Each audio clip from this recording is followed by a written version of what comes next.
warahmatullahi wabarakatuh.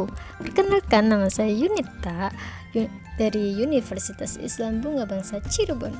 Saya di sini akan melihatkan video tentang model perkembangan kognitif menurut Vygotsky.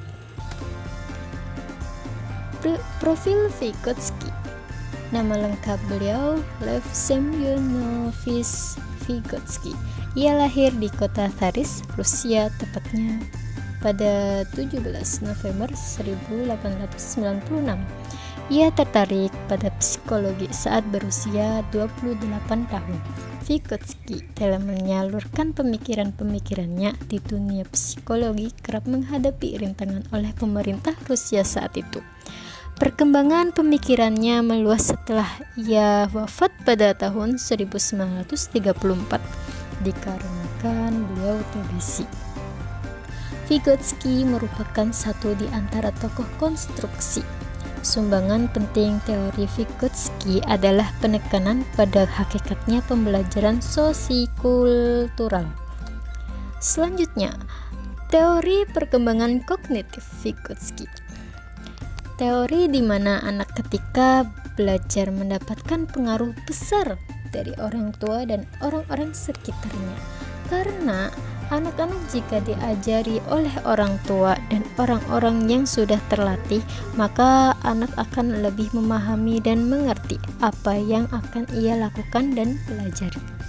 Pada teori ini, Vygotsky menekankan bagaimana proses-proses perkembangan mental yang dialami anak. Selanjutnya, prinsip perkembangan kognitif. Yang pertama, konsep sosiokultural. Vygotsky menekankan bahwa perkembangan kognitif anak tidak dapat dipisahkan dari konteks sosial dan budaya tempat mereka hidup. Pengalaman dan interaksi sosial memainkan peran penting dalam pembelajaran. Contohnya, lingkungan sosial, nilai, dan norma budaya memengaruhi cara anak memahami dan berinteraksi dengan dunia.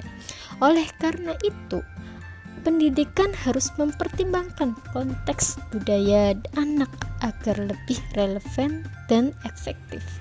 Yang kedua, konsep zona perkembangan proksimal adalah jarak antara kemampuan anak untuk menyelesaikan tugas secara mandiri dan kemampuan yang dapat dicapai dengan bantuan orang dewasa atau teman sebaya yang lebih kompeten. Penelitiannya, pendidik harus mengidentifikasi zona perkembangan proksimal anak dan menyediakan tantangan yang sesuai agar anak dapat belajar dengan bimbingan yang tepat sehingga mereka dapat mencapai potensi maksimal mereka. Yang ketiga, konsep scaffolding adalah dukungan yang diberikan oleh pendidik atau orang dewasa untuk membantu anak dalam menyelesaikan tugas yang berada dalam ZPD mereka. Dukungan ini bisa berupa instruksi, petunjuk, atau umpan balik. Penelitiannya, seiring dengan perkembangan anak, scaffolding harus diadaptasi dan dikurangi secara bertahap sehingga anak menjadi lebih mandiri dalam belajar. Ini menciptakan pengalaman belajar yang mendukung kemandirian dan kepercayaan diri. Yang keempat, bahasa dan penelitian. Peran bahasa dalam konteks Vygotsky adalah alat utama untuk berpikir dan berinteraksi. Melalui bahasa, anak-anak belajar untuk mengekspresikan pikiran, bertukar ide, dan membangun pemahaman.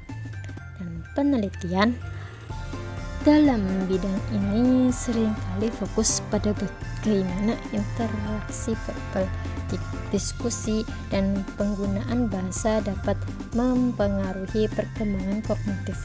Misalnya, penelitian menunjukkan bahwa dialog yang terjadi antara anak dan pendidik dapat meningkatkan pemahaman konsep yang kompleks. Selanjutnya, tujuan perkembangan kognitif, yakni yang pertama, mengoptimalkan pembelajaran, mendorong interaksi sosial, memfasilitasi pemahaman konsep, menumbuhkan kreativitas dan imajinasi, meningkatkan kemandirian belajar, menghargai keberagaman budaya, dan membangun kemampuan kolaboratif. Implikasi perkembangan kognitif. Dijelaskan bahwa jika teori Vygotsky diterapkan dalam proses pembelajaran di kelas, hasilnya akan bagus. Hal ini disebabkan murid yang tingkat pengetahuannya masih rendah lalu dibantu oleh murid yang lebih pintar, maka pengetahuan murid yang masih rendah ini pelan-pelan akan meningkat.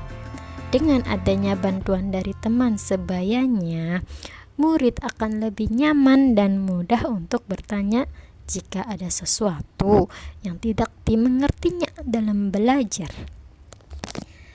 Sekian dan terima kasih. Wassalamualaikum warahmatullahi wabarakatuh.